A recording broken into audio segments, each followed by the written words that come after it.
اعوذ باللہ من الشیطان الرجیم بسم اللہ الرحمن الرحیم۔ آج کی اس جو ہے وہ ریلی کی جو مہمان شخصیت ہے ہماری PTI آزاد کشمیر کے سینئر نائب صدر چودھری ظفر انور صاحب، سابق امیدوار اسمبلی چودھری عارف صاحب، سابق امیدوار اسمبلی سعید مختار صاحب، ڈسٹرکٹ کونسلر جناب چودھری فاروق زرگر صاحب، ڈڈیال سے طیب انصاری صاحب، ملک رحمت صاحب اور اسٹیٹ سیکرٹری جمیل صادق صاحب اور آپ سب لوگ اور ہم سب لوگ، ہم جو ہے وہ ہمارے جو قائد ہیں اور میں پوری دنیا کا قائد جو ہے، اسلامی دنیا کا جو قائد عمران خان ہے، اس کی رہائی کے لیے جو ہے یہ ریلیاں نکالی جا رہی ہیں۔ کہتے کہ شیر اندر ہو گیا تو کتے بھی آ جائیں۔ جب کتے کو نکالا گیا تھا تو پیچھے کوئی بندہ نہیں تھا، وہ کہہ رہا تھا، کہتے تھے نواز شریف قدم بڑھاؤ ہم تمہارے ساتھ ہیں۔ پیچھے مڑ کر دیکھا تھا کوئی بندہ خدا کا نہیں تھا اس کے پیچھے۔ اب دیکھیں عمران خان کی جالو کو، اس کے عاشقوں کو، میں سمجھتا ہوں کہ یزید کا کوئی آج تک نام لینے والا نہیں ہے، نام آج بھی حسین کا زندہ ہے اور ہمیشہ عمران خان کا نام پاکستان میں زندہ رہے گا، اس لیے کہ اس پاکستانی غلام قوم کو جو ہے وہ اس نے آزادی دلانے کے لیے جو ہے وہ 26 سال جو ہے وہ جدوجہد کی۔ میں سمجھتا ہوں کہ آج وہ اس میں کامیاب ہو گیا ہے۔ اب دیکھیں وہ جو 1 گھنٹے میں دنیا سے جو اپیل کرتا ہے، اربوں روپے اس کو جو ہے وہ لوگ دیتے ہیں، تو خانہ اس کے جو لگایا گیا ہے، شرم کی بات ہے۔ اور بغیر تو شرم کرو، کوئی حیا کرو۔ اگر 15 مہینے اور 4 سال اس کے خلاف کوئی کرپشن کا کیس ثابت نہیں کر سکے، آپ سب دلے جو ہیں وہ سارے سزا یافتہ جو ہیں، یہ جو میں سمجھتا ہوں پاکستانی قوم کی بدقسمتی ہے کہ ان کو جو ہے وہ قرآن بنایا گیا، جنہوں نے پوری پاکستانی کو قوم کو جو ہے وہ ساری زندگی لوٹا اور ان لوٹنے والوں کو جو ہے پھر جو ہے وہ وزیر اعظم بنا دیا گیا۔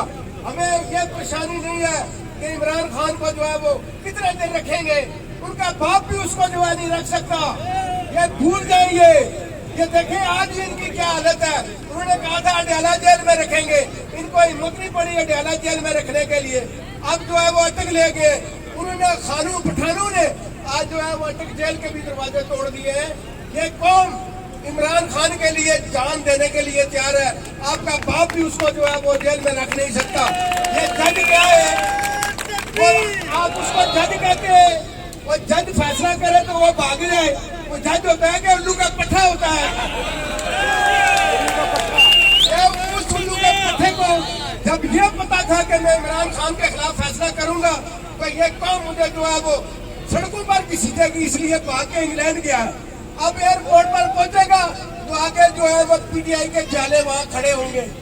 ہم آپ کو یہ یقین دلاتے ہیں کہ ہم عمران خان کے سپاہی ہیں اور ہماری قیادت جو آزاد کشمیر کی ہے، جیسے ظفر انور صاحب ہیں یا قیوم نیازی صاحب ہیں، نہ یہ بکنے والے ہیں نہ یہ چکنے والے ہیں، یہ کردار والے لوگ ہیں، آج بھی ڈٹے ہوئے ہیں۔ باقی PTI کا ووٹ لے کر جو ڈوٹے بھاگے ہیں، ہم نے ان کے پیچھے ان کا پیچھا کرنا ہے اور ان کو بتانا ہے،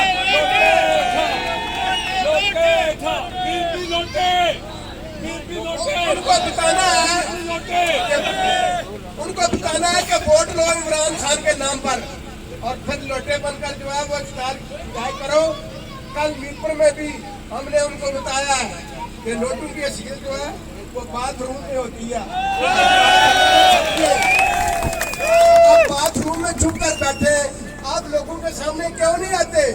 وہ جو ہم نے آپ کو ووٹ دیے وہ آپ کے باپ کے ووٹ تھے، وہ ہمارا ووٹ تھے اور عمران خان کی وجہ سے آپ کو ہم نے ووٹ دیے تھے۔ اگر کوئی کارن ذرا سی بھی ہے تو آپ کو یا یہ جو ہے وہ MLA سے استعفیٰ دینا چاہیے یا یہ ضلالت جو آپ نے کی ہے ہم پھر اس کا جو ہے وہ صاحب رہیں گے انشاءاللہ۔ میں آخر میں ایک بار پھر آپ سب لوگوں کا جو عاشق ہے عمران خان کے، ان کو صرف سلام پیش کرتا ہوں۔ آپ کے یہ جذبے اسی طرح رہے، کوئی مائی کا لال عمران خان کو جو ہے وہ جیل میں نہیں رکھ سکتا، کسی کی ضرورت ہی نہیں ہے۔ تو آخر میں ایک بار پھر آپ کو یہ یقین دلاتا ہوں کہ ہماری آزاد کشمیر کی قیادت بہت اچھی پڑھی لکھی سلجھی ہوئی سمجھدار جو ہے وہ ہے، اس لیے ہمیں پریشان ہونے کی ضرورت نہیں ہے. یہ جو ہے کبھی لوٹے نہیں بڑھیں گے انشاءاللہ. مرنا قبول کر لیں گے, یہ مرنا قبول کر لیں گے لیکن لوٹے نہیں بڑھیں گے انشاءاللہ. بہت شکریہ, بہت مہربانی.